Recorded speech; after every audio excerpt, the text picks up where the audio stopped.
Hello YouTubers. Well, I'm back at working on the old Husqvarna 365 here.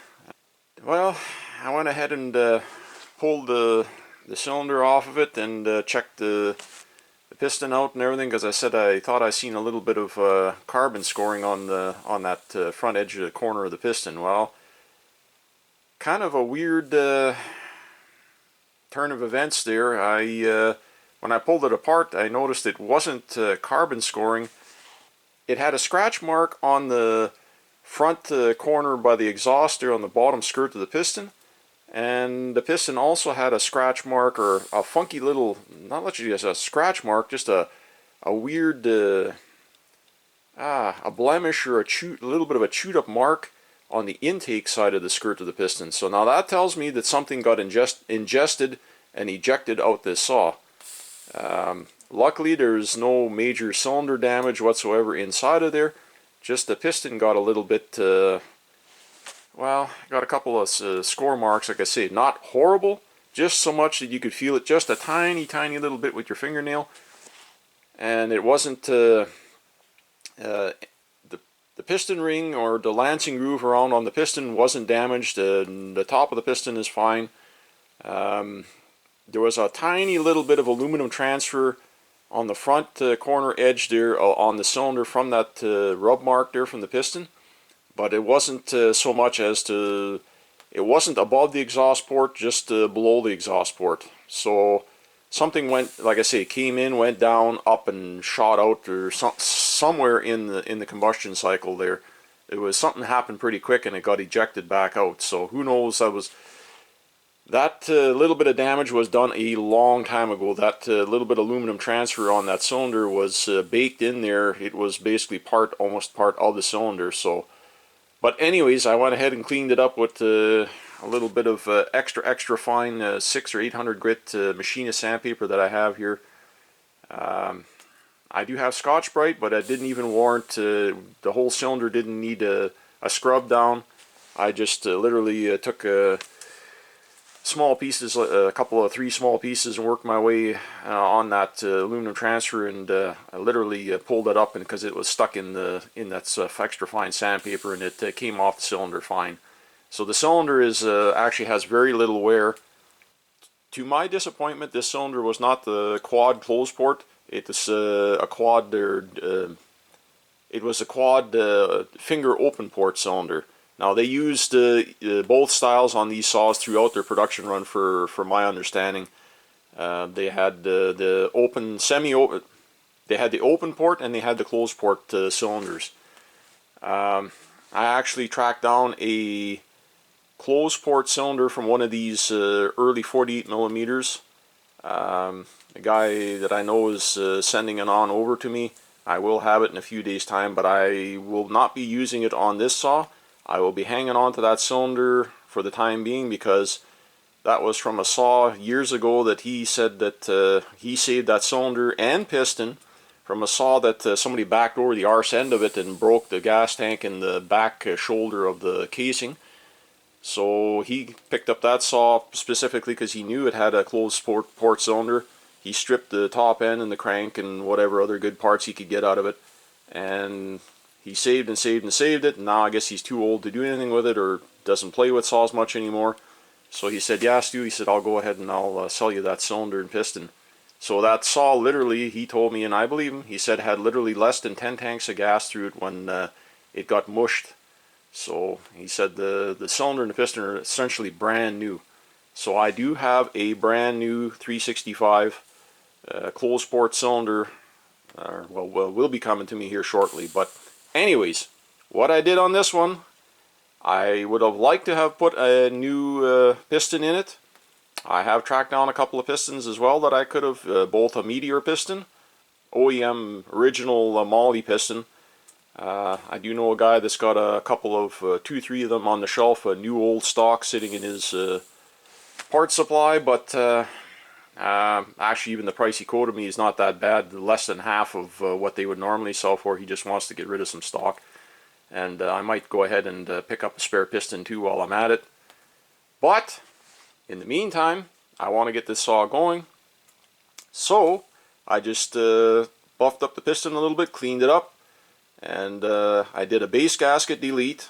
I'm sorry folks, I didn't show all this on camera, but there's so many of these rebuild videos here on YouTube of, well, anything and everything to do with these 365s, 371s, 372s, both in the early editions and the later X-Torque versions. But like I say, this is the early edition 48mm non-X-Torque top end. Like I said, I did do a base gasket delete. I sealed it with a good old Moto Seal on both the, put a very thin layer on both the crankcase and the cylinder base. And I did go ahead and check my cylinder squish to piston clearance, and it is exactly at 24 thousandths right now, and that is factory cylinder with no cylinder base machining and no upper chamber cylinder machining. At this stage right now, I don't have the ability to do that, but that might change here in the coming near future. But anyways, for now, like I say, I just did a base gasket delete on a factory untouched cylinder, and it came out, like I say, at 24 thousandths of an inch clearance. So that's pretty good for a work saw. That's a comfortable number. All I did was check everything over and buffed out that little bit of those two little rub marks there on both the front and back of the piston, and it's fine. The skirt isn't worn excessively thin or anything like that. The ring was clean. I just, like I say, cleaned everything up. I buffed the cylinder a little bit by hand with a little bit of that fine sandpaper. And, well, I just put it back together without base gasket delete.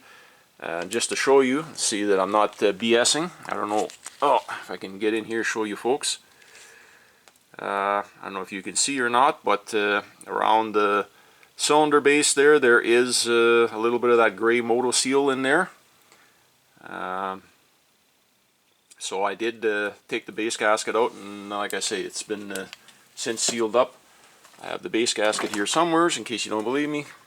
Yeah, here we go. So this is the base gasket I took out. It's actually a fairly thick, chewy gasket, so to speak. So should get a little bit of a compression boost and hopefully a performance gain out of it. For those of you that may have not been following the channel, or this is the first time you're seeing this video, I did go ahead and do a muffler mod. I went and took one of these, this one, because it was an early model saw. Like I said, this is a 1997 second year production saw. It had the open, non-restricted, non-baffled muffler, but I went and added two front ports, and so it now technically makes it a triple port muffler because it still has the factory port in it, even though it's pretty small. So I added two along with the original factory ports, so like I say, it's now a triple port muffler. So anyways, I haven't gotten around with the painting this because it is cold, it's winter time. I do have heat in my shop, but not enough for an extended period for the paint to dry properly. So I will just be assembling it unpainted in its brassed or brazed version. So in all its ugliness, this is how it's going to go back together. So interesting other little side note, this is one of those early Husqvarna versions here. This was what they call the square intake boot with the bolt-on flange. This does not have the round circular flange with the snap clamp or the little screw clamp that you can use off the 390 XPs on these, and some of the newer 372s had the screw clamp. This has, like I say, the old style 2-bolt, one on the upper corner here and one down on the other corner in the bottom, and it is a kind of a funky square bolt-up flange. Now, some people don't like them because these intake boots are actually no longer available from Husqvarna. They are now considered an obsolete part, but just about every aftermarket manufacturer out there is now making intake boots, from the cheapest of manufacturers to actually some of the more bigger name part suppliers out there now have these square flange intake boots. So it's not the end of the world to have one of these, and I kind of actually like them. Some people don't, but I like the fact that you can, if you want, you can put a tiny bit of sealer on them and seal them up when you bolt them down, so you get a good positive air seal on them. Now I did go ahead and check this funky little divider wall partition, or the flange they have here where this drops down in here. When you do a base gasket delete, sometimes you have to check to to make sure you've got enough clearance, and this one still has a little bit of free play on it, so it hasn't, sometimes you have to grind that little flange a little bit lower in the bottom, because when you drop a cylinder, you can run into interference or clearance fit issues. But because I didn't machine anything off the base and lower it even more, I just lowered it a little bit, like I say, by taking out the original base gasket, and this is fine. This is not putting any excess pressure on the intake boot. This intake boot is still nice and soft. It's not mushy, it's not rotten, but it's not hard. It's this boot is still in good shape. So I don't know, somebody might have changed it at one time not that long ago, I don't know. One other thing, like I said, I mentioned in the last video there, this spark plug being a rusty crusty old creature, which it is, but it's actually, the electrode on is in good shape, but I'm not going to be reusing this one. It's one of these with the screw-on caps, the screw-on end or the top post. I'm actually going to, these old plugs like this, these were the old Japanese made plugs. So I'll be saving this one for some of the old vintage Johnson Red and Husqvarna saws that I have here that don't have the terminal end on the top. You actually have to unscrew it and take it off, and just have the little threaded end that goes into those caps on some of those older saws. So I'll be keeping this around yet for a bit because it does have good spark. Of course, I'll be replacing with a new NGK BP MR7A with the solid terminal head or end on it on the top. But these new plugs now, I've been hearing stories that both NGK and Bosch being the worst ones, for literally shitting out these your internal porcelains here into the cylinder and destroying saws. Now, unfortunately, a lot of these new NGKs, they still make some in Japan, but this one here and all the ones that I've looked through my stock of different suppliers, I've got a bunch of different plugs. I got a whole bunch of new NGK plugs, and unfortunately they're all being made in Brazil now. At least in my market where I'm being supplied here in Canada. So far I'm having a hard time or can't seem to find any of the actual Japanese made NGKs anymore. These are all coming out of their South American Brazil plant. Unfortunately, I've heard now that some of them are even being made in China. And no, that's not the knockoffs, that's actually from NGK. Apparently they're making them there. I don't know if that's true or not, but I know that they do make them in Brazil, and they've been making them there for years.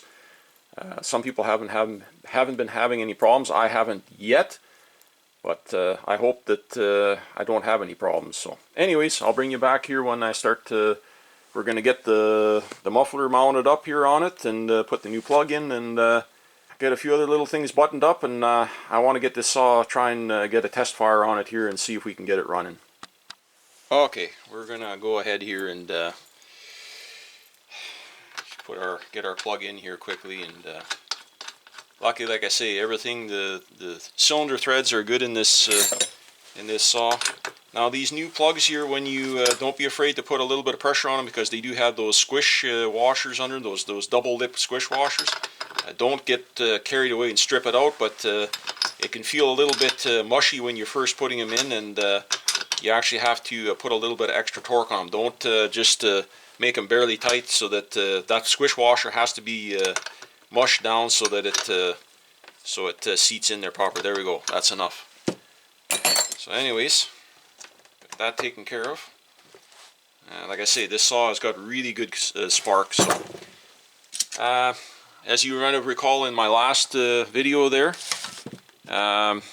took the cylinder off of it. I said how I almost felt like I almost snapped the cylinder, the muffler bolts out of the front of the exhaust port there, because they were just so god-awful tight in there. They were torqued down. I thought I was going to snap either the bolt or my T-wrench, get them out. So, like I said, I had some new ones, and I did. I went and found them. These are, for these saws here, they were, I believe, these are M6 size by 20 thread, M6 by 20, I believe, and these are the correct grade of bolt. If you're going to replace, don't use cheap Chinese fasteners, because chances are the threads on them will stretch, or they'll just plain snap or break. We don't want that. So anyways, flange is supposed to go in here. Yep, like so. I'm gonna go ahead and now my gasket, unfortunately, my metallized, or my metallized gasket there got broken the other day there when, not when I took it off, when I was cleaning the heat shield plate. Yes, I will be reinstalling that heat shield plate. It's part of the air baffling system. I don't care what anybody says. It's there to direct airflow around the cylinder and get it to cool better. So technically you put the plate to the cylinder and the gasket between the plate and the muffler, but like I say, my whatchamacallit there, my gasket got broken, so that's on me, or my bad for not paying closer attention when I was doing my cleaning there. I dropped it and broke it is what happened. So, but for now, I just want to get it started and running. I will be picking up a new gasket for that. So,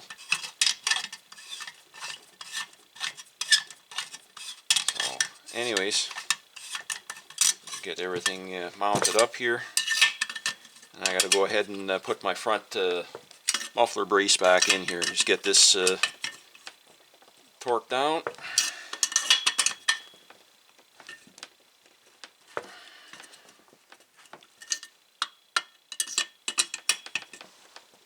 There we go. And we got this brace here. And here I had a dickens of a time with removing these little brace bolts here in the front of the muffler here, because they were so seized in there that I managed to apply some heat to them and get them out. So anyways, I will not. Those two were badly damaged. I'm not going to be reusing them. I did find some more off another wrecked carcass here, saw in really nice shape. The muffler was all buggered up, but the bolts were still like new. So for these on the bottom here, what I'm going to do is actually put a little bit of Never-Seez silver Never-Seez compound on here to keep them from seizing up again. I don't like using it on the cylinder head because there you got to get a certain amount of torque and to hold. In other places, like in the crankcases and over here where there's chance of it sticking to the locking up and rusting into place, I like to use a little bit of Never-Seez once in a while. But I'm going to use a little bit of Never-Seez in the muffler can portion of the support brace. So, well, there we go. I went ahead and got everything mounted back up here off camera. Just kind of whatever. It's pretty self-explanatory. You don't need to.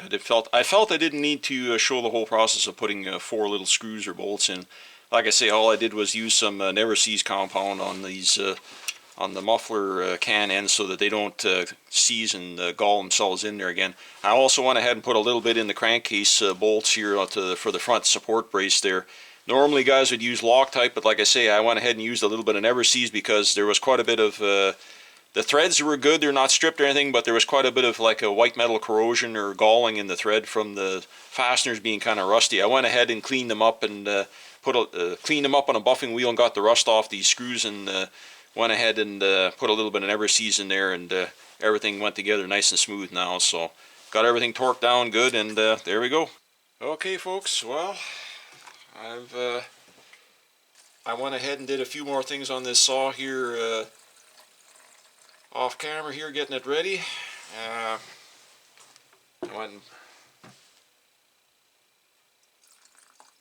Just putting some gas in it. We're going to see if we can get it fired up here. Got half a tank, good enough. Went and swapped out a gas cap for one of my other Husqvarna saws that I currently have there at the moment that I'm not using, that's in the repair bay as well. The cap on here was kind of buggered up, so just want to see if this one's going to fire and run. I got oil in it already. Let's see if it's going to oil, if it does fire and run. Yeah, just went ahead and I went ahead and changed out the gas filter, the fuel filter in it, because the old one was where is it here? Kind of yellowish brown color or whatever. It usually means that they're pretty much at the end of their rope when they're at that stage. So because because this has been sitting a while. I don't know if the seals are any good in this saw, if it's going to leak, if it's going to whatchamacallit. I'm going to go ahead and just put or try and put a little squirt of gas on the intake here, just to get it to prime up and fire, see if it'll go. Don't know if it needs a carb kit, I'm sure it does. Not too much, just a squirt. Try and get just a squirt in it.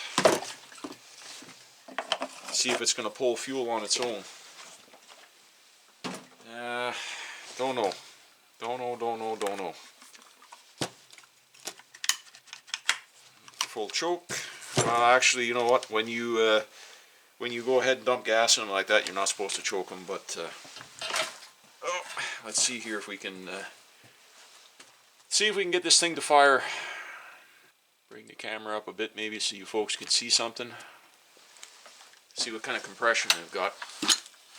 That's pretty good now. Even for a tired old saw, and the fact that I've done a base gasket delete, so we'll see. See if we got fire. Would help if we got the switch on, I guess.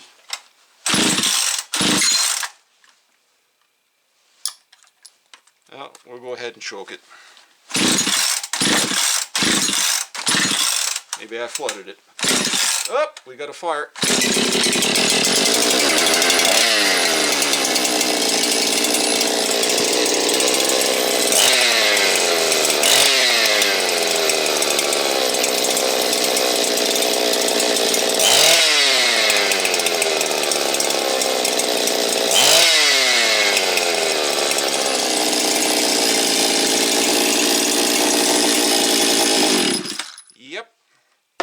Oils like a bugger. Well, that's a good sign. And yeah, well, we got a running saw. Sounds pretty crispy, nice and healthy. So let's see if it'll refire. Well, it's still cold. I'm not gonna gas myself out of the shop here. But anyways, well, there we have it, folks. Good running 365 modified muffler, base gasket delete, nice little bump up in compression. I went ahead and got all the top covers back on it. Like I say, there's no stripped out screw holes or anything for a saw its age. It's all original, nothing's been helicoiled or repaired. Other than that, like I say, I changed the fuel filter and did the base gasket delete, cleaned up the piston a little bit, and did the muffler mod. And the inside, I will say I didn't mention, the inside of the crankcase is absolutely spick and span in this thing. It's in beautiful condition. The bearings looked really nice and everything felt smooth when I rolled it over. So far, I've just, like I say, started a couple times here on the bench, and no funky air leaks or anything that would suggest that. So won't know until we put it in the wood and start cutting some with it to see. Usually that's the first few cuts, if if a seal is pounded out or wallowed out or whatever. Usually if a seal is wallowed out, that's when it'll show up. Sometimes if they've been sitting a while, they'll when you start them, they'll actually run good for a little bit, and then they can act up. But I don't know, something tells me that this will probably will be just fine. Like I say, it's been sitting here for a little bit here while I was monkeying around putting the covers on it, so let's see.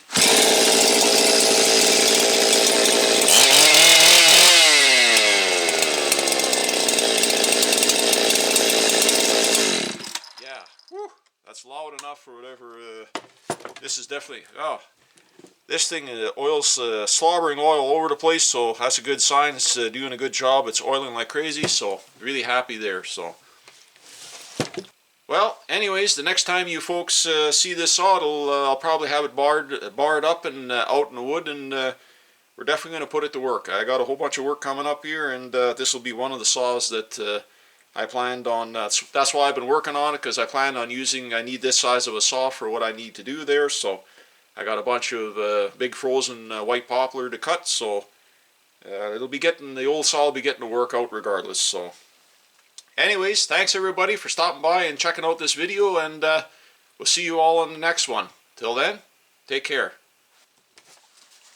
One more for the road.